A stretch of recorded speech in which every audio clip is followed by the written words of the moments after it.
Hi, you're with Chandeep at Goodly once again, and in this video I'm going to talk about that how can you replace error values in multiple columns at once. Now if you take a look at the small data that I just have three columns, column 1, column 2 and column 3. You'd see some values, but you'd also see some NA errors. Now if you load this data into Power Query, the NA errors would give you an error row, and that row would not be loaded into Power Query. So let's just take a look at how can you replace all the errors in all the columns at once. Not only that, but make this dynamic. Tomorrow, if we have a fourth column being added here and that column has an error, we are automatically going to replace the error in that column as well. So first things first, what I'm going to do is I'm going to take this data to Power Query and let's just begin from there. So from table range, and I am right here. If you take a look, we have two steps inserted so far. We have the source step and we have the change type step. And as soon as I change the type of this column and make it as a number, this would result as an error. This would result as an error. What I can do is I can obviously select all the three columns, go to the transform tab. In the transform tab, say replace errors right here, and I can replace the error with a null value. And I'm going to say OK. And sure enough, all the errors get replaced with a null. But if you take a look at the M code generated here automatically, you would find that 1, 2 and 3, which is the names of the columns, have been inputted manually. That means tomorrow if we get a fourth column here, this would not work. If you take a look at this formula that has been generated, we have a list here, and we don't have just one list, we have three lists. That means the first list will contain the name of the column and the replacer value. And then again, it'll contain the name of the column and the replacer value in the next list, and then again name of the column and the replacer value. And if you take a look carefully, this is entirely also a list. All these three lists are then combined into a larger list. So we need something like a list of a list structure where the first row is the name of the column and the second row is the replacer value. Once you understand this, it'll be really easy to construct the solution. Now what I'm going to do is, first of all, no matter how many columns are there in my table, I'd like to fetch all the column names. So let's just delete this step, which is where I replace the values, and let's just keep to the step which is where I have the table. Let the errors be there, it's not going to be a problem. So I'm going to click on the FX button right here, and I am going to say table.column names and start the bracket, close the bracket and press enter.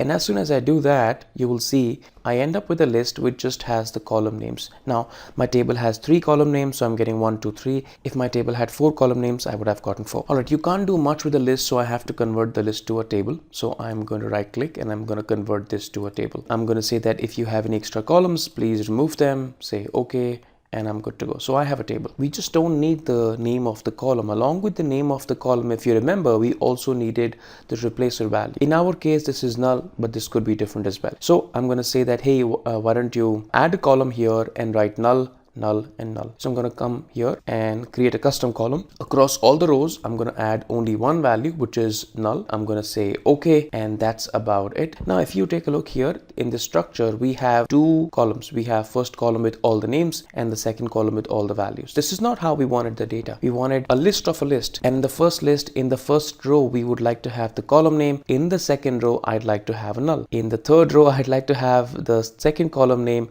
and then null again. So that's how I want it. So for that, I'm going to have to transpose this table. So transform tab, and I'm going to transpose the table. And we can see that the first column has the first column name and then the null. And then we again have the second column name and then null. This is good to go. Now I'm going to convert this into a list. And how do I do that? So I'm going to click on the function fx, and I'm going to take this entire transpose table and convert this into a list. So I'm going to use the function called table.toColumns. What this does is this will pick up each column of the table that you're seeing right here, and this will convert this into a list, each column. So list number 1, list number 2, list number 3, and then all the 3 columns will also combine into a larger list. You'll see that. So let me just close the bracket, press enter, and you can see that we have 3 lists, and the 3 lists are also combined into a single larger lists.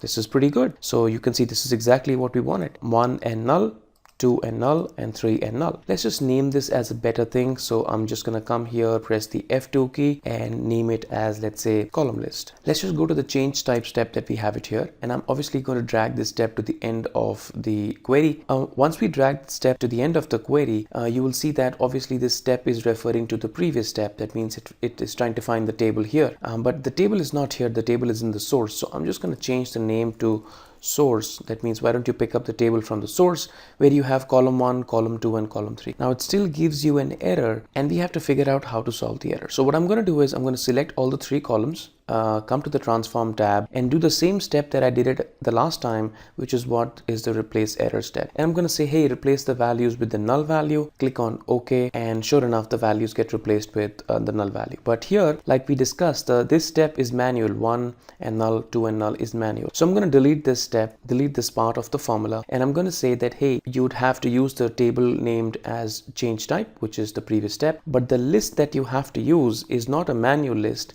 it is a column list that I have just created. So I'm going to close the bracket, press enter. It will give me the same result, but this column list is dynamic. Let's just go test the result. So I'm going to come to home. I'm going to say close and load to, and let's just load the table in the same data. All right, so we have the table here. Let's just add a 4th column here. And so here we should have 2 blank cells. The null means blank. So I'm going to right click here, say a refresh, and automatically it adds the 4th column, and you can see that it has 2 blank cells. All right, that's about it. Let me know if you have any questions around this. I'll be more than happy to help you out. Thanks so much for watching this, and you take care of yourselves. Bye-bye.